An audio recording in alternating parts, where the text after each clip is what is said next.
Alors, il était attendu, c'était le bordel pendant la production, mais j'ai envie de dire un truc, est-ce qu'on se foutrait pas un peu de notre gueule avec ce film ?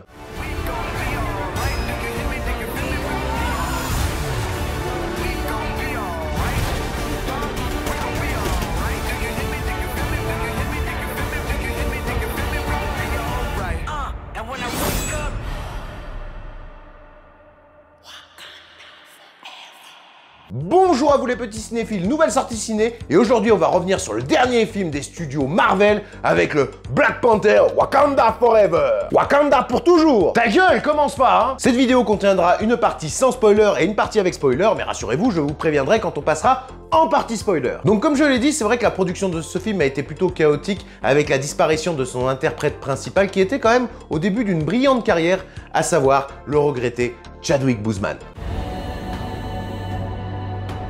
Alors, je dois dire que j'ai revu le premier épisode juste avant d'aller voir cette suite et que c'était plutôt pas mal. Ah bon? Oui, parce que c'était épique, ça se passait en Afrique, ça changeait un peu du cadre habituel, les thématiques étaient intéressantes, le casting était bon, et puis je trouve que ça se démarquait un petit peu des autres films habituels du MCU. Les CGI de fin étaient dégueulasses quand même. Oui, c'est vrai. Le seul souci que j'avais avec ce film, c'est que je trouvais l'antagoniste interprété par Michael B. Jordan beaucoup plus intéressant et beaucoup plus badass que le personnage principal. Tu trouves? Ah ouais, Killmonger en Black Panther, ça aurait été badass! Par contre, dans le premier épisode, il y avait notre ami Daniel Kaluuya, et comme vous le savez, je le déteste! Et c'est reparti. Bref, alors comme je l'ai dit, suite à la disparition de Boseman, Marvel a dû revoir ses plans et ils ont décidé de ne pas intégrer l'acteur numériquement dans le film, mais au contraire d'intégrer sa disparition dans le scénario. À la réalisation, on a toujours Ryan Coogler et j'avais adoré son taf sur Creed. Et au casting, on peut retrouver Letitia Wright, Lupita Nyong'o, Dana Guerrera, Martin Freeman, Dominic Thorne et la grande Angela Bassett. Et de quoi ça parle ton film? Après la mort du roi T'Challa alias Black Panther, le Wakanda est en deuil et sa mère a repris le siège royal avec l'aide de sa fille Shuri. Cependant, quand Namor, roi de Tolakan, déclare la guerre à la nation, les personnages que nous connaissons vont devoir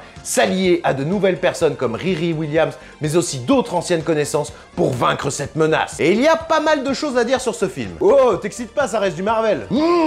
Déjà, parlons réalisation. Alors, Ryan Coogler, c'est pas un manche, on a une réalisation plutôt soignée, c'est assez inspiré, des plans de caméra recherchés. Je crois que tu dis ça dans chacune de tes critiques. Je vais le buter. Je parle notamment de certaines scènes au ralenti plutôt intenses qui accompagnent l'action et qui sont bien foutues, ou alors certaines scènes de destruction au Wakanda qui m'ont plutôt impressionné. Moi, ce que je préfère, c'est quand il filme le Wakanda ou les paysages d'Afrique. Alors, je ne suis pas un grand connaisseur de ce continent, mais pour ma part, ça fonctionne, j'ai vraiment l'impression d'y être. Je trouve que t'as un vrai travail pour mettre en valeur les paysages, la brousse, les couchers de soleil, tout ça quoi. Il est à noter également que le travail sur Tolakan, le royaume de Namor, qui est inspiré de la civilisation maya, est plutôt inspiré et bien foutu aussi. Je suis assez admiratif du travail qui a été fait pour représenter l'intérieur du royaume qui est sous l'eau. On a vraiment justement l'impression d'être sous l'eau, les effets sont convaincants, même si la colorimétrie sombre est pas géniale. Ça fait un peu cache-misère pour vieux effets spéciaux, mais ça passe. A contrario, pour citer un autre exemple, moi j'avais préféré le monde aquatique d'Aquaman que je trouvais plus vivant, plus clair, plus coloré. Je confirme. Et les autres effets sont bons également, notamment dans les scènes aquatiques quand les ennemis du Wakanda attaquent et qu'ils sont tous accrochés à une baleine, c'est bien foutu, même si ça n'égale pas un film Avatar. Par contre, je trouve que c'est sur la fin que c'est foiré. Les effets sont plus que moyens, t'as un combat sur l'eau avec un bateau qui est beauf, et alors le combat final entre Black Panther et Namor, mais t'y crois pas du tout. En même temps, quand tu sais qui est Black Panther, mais on garde ça pour la partie spoil. Sinon, t'as quand même pas mal d'émotions dans ce film. Tu sens que le casting est triste, qu'ils ont de la peine, et lorsque t'as la scène d'enterrement, tu ressens vraiment l'ambiance pesante et la tristesse qui fait sincère. C'est la plus belle scène du film pour moi. Hormis ça, on a quand même quelques bonnes thématiques qui ont été développées au cours du métrage, du genre avec l'ouverture du Wakanda au monde, tout le monde veut choper du vibranium, ils organisent même des opérations pour en choper, en mode rat crevé qui veut tout rafler. Et même c'est cette quête de vibranium qui va foutre le bordel dans le scénario. Et en plus, ça permet de glisser un petit message en mode « l'Occident, vous êtes bien des bâtards à nous piquer toutes nos ressources ». Les scènes d'action sont plutôt bien foutues, t'as des courses-poursuites, un combat final, ça soude des katanes. Et le combat final entre les deux armées est, ma foi, plutôt bien foutu. Sauf le combat final entre Namor et Black Panther. Oh là! Mais on y reviendra après. Voilà, sinon le rythme est un peu lent, on s'emmerde un peu au milieu, ça traîne. Bien sûr que le film est long parce qu'ils ont dû intégrer la mort de T'Challa au scénario, mais ça n'empêche pas qu'au milieu, on s'emmerde un peu. Ah si, j'oubliais, on a quand même des personnages secondaires qui servent à rien, genre Riri Williams. En plus, elle a une vieille armure qui veut faire un peu Iron Man, on dirait Ultraman du pauvre. Ça fait vieux cosplay pourri. Et ne parlons pas des autres armures du film, parce que ça, c'est moche et c'est pourri. Si on parlait un peu de l'antagoniste, là, l'autre Aquaman. Il l'appelle Kukulkan.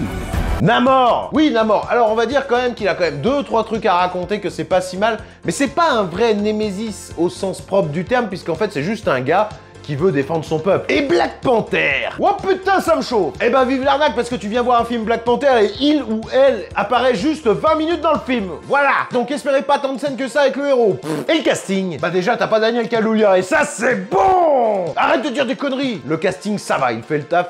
Les prestations qui m'ont marqué, c'est surtout des personnages féminins comme Lupita Nyong'o, Danai Gurira et surtout la prestation de la grande Angela Bassett. Je suis la reine de la plus puissante nation au monde et tous les membres de ma famille ont disparu. N'ai-je pas déjà donné tout ce que j'avais? Je l'ai trouvée tellement juste, elle est tantôt émouvante, tantôt ferme, c'est la nouvelle reine du Wakanda qui est forte, et c'est vraiment son interprétation qui sort du lot. Voilà, donc c'est un divertissement, ça passe, ça m'a quand même un peu déçu, et si on passait en partie spoiler? Donc si vous voulez pas être spoilé, il est temps de vous barrer là. Vraiment.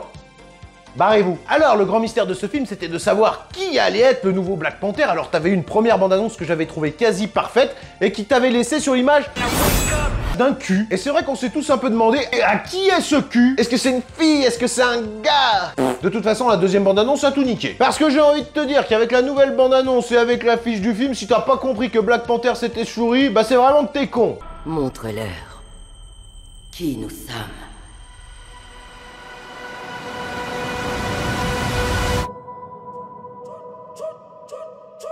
Ça va pas, oui, de traiter les gens de cons? Non mais Shuri en Black Panther, ça va pas du tout. Pourquoi? Mais parce que t'as vu son physique, elle est toute grignette, elle remplit même pas le costume. Mais t'es malade, on va se faire dégommer à dire des trucs pareils. Non mais au-delà de ça, tu vois bien quand même que la fille est toute grignette, qu'elle a des bras, on dirait des cure-dents, et toute Black Panther qu'elle est, dans la réalité, Namor, il la déboîte, quoi. T'y crois pas une seconde, à la fin, t'as le combat final, justement, Namor contre Black Panther. En plus, il est mal shooté, il est mal coupé, et même eux, ils ont dû se dire, tu vois, ça fonctionne pas, quoi. Et en plus, à quel moment Shuri, elle s'est entraînée à se battre? Il y a un moment dans le film, j'ai vraiment cru qu'ils allaient prendre Lupita Nyong'o, et ça, j'aurais kiffé. Mais là, honnêtement, Shuri...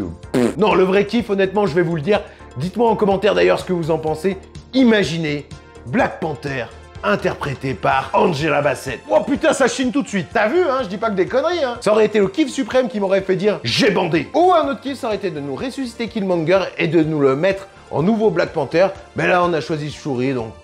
Non, mais en même temps, c'est pas illogique parce que je crois que dans le comics, c'est elle qui reprend le costume. Mais bon, ça va pas pour moi. C'est tout, ça me fait chier. Mais ne vous en faites pas, il reviendra, le petit T'Challa. Enfin, pas celui que vous pensez, parce que dans une scène post-générique, on voit que le roi T'Challa et sa femme ont eu un enfant, donc évidemment, la relève est assurée. Et le gamin s'appelle T'Challa aussi. En bref, l'émotion est là, l'intention y est, la réalisation y est aussi, le casting est bon, mais c'est quand même long, et puis ce choix de Black Panther, ça me plaît pas, c'est tout. Mais c'est mon avis. Donc au final, allez le voir, allez pas le voir, faites ce que vous voulez, mais n'hésitez pas à me faire vos retours en commentaire, de liker, de vous abonner, et moi je vous dis à bientôt!